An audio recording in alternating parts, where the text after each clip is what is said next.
ભારતીય પંચાંગ અને વૈદિક જ્યોતિષમાં અધિક માસને ખૂબ જ વિશેષ અને પવિત્ર માનવામાં આવ્યો છે. આ મહિનાને સામાન્ય વ્યવહારમાં પુરુષોત્તમ માસ અથવા મલ માસ તરીકે પણ ઓળખવામાં આવે છે. જ્યોતિષશાસ્ત્ર નિયમ અનુસાર જે ચંદ્રમાસમાં સૂર્ય કોઈ પણ રાશિમાં પ્રવેશ કરતો નથી, એટલે કે સૂર્યની કોઈ સંક્રાંતિ થતી નથી, તે મહિનો અધિક માસ કહેવાય છે. ખગોળીય ગણતરી મુજબ આ એક દુર્લભ સંયોગ છે જે દર 3 વર્ષે એક વખત આવે છે. વર્ષમાં આ પવિત્ર અધિક માસ 17 મેથી શરૂ થઈને 15 જૂન સુધી ચાલશે. ધાર્મિક માન્યતાઓ અનુસાર આ સમયગાળા દરમિયાન કરવામાં આવેલા જપ, તપ, દાન અને પૂજાપાઠનું ફળ અન્ય સામાન્ય દિવસોની સરખામણીએ અનેક ગણું વધારે પ્રાપ્ત થાય છે. સૌથી પહેલા સમજીએ કે શા માટે આ મહિનાને પુરુષોત્તમ માસ કહેવામાં આવે છે. પૌરાણિક કથાઓમાં આ મહિનાને પુરુષોત્તમ માસ કહેવા પાછળ એક રસપ્રદ પ્રસંગ જોડાયેલો છે.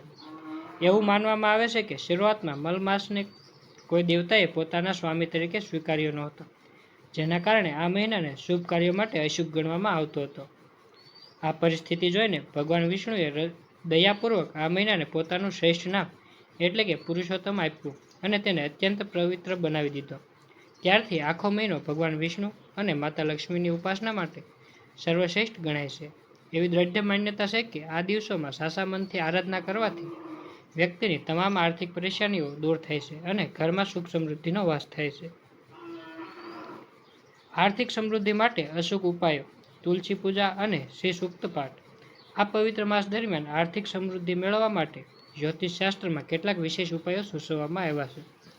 જેમાં પ્રથમ ઉપાય તુલસી પૂજા અને દીપદાનનો છે.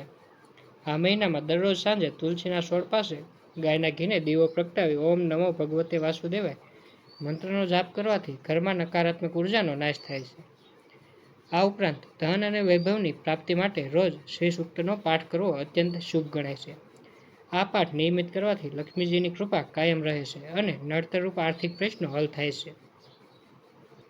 હવે જોઈએ દાનનું મહત્વ અને સાત્વિક જીવનશૈલી. બીજા મહત્વના ઉપાયોમાં દાન અને પવિત્રતાનો સમાવેશ થાય છે. અધિક માસમાં ચોખા, દૂધ, ખાંડ, સફેદ વસ્ત્રો અને ઘી જેવી શ્વેત સફેદ વસ્તુઓનું દાન કરવાથી કુંડળીના દોષ શાંત થાય છે અને આર્થિક સંકટોમાંથી મુક્તિ મળે છે.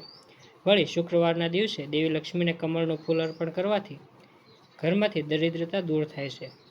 આ આખો મહિનો તામસિક ભોજન, ગુસ્સો અને તમામ પ્રકારના વ્યસનોથી દૂર રહીને સાત્વિક જીવનશૈલી અપનાવવી જોઈએ, કારણ કે મનની પવિત્રતા જ લક્ષ્મીને આકર્ષિત કરે છે. સાથે જ રોજ શ્રીમદ ભગવદ્ ગીતાના કોઈ પણ એક અધ્યાયનું પઠન કરવાથી માનસિક શાંતિ મળે છે અને કરિયરમાં સ્થિરતા આવે છે.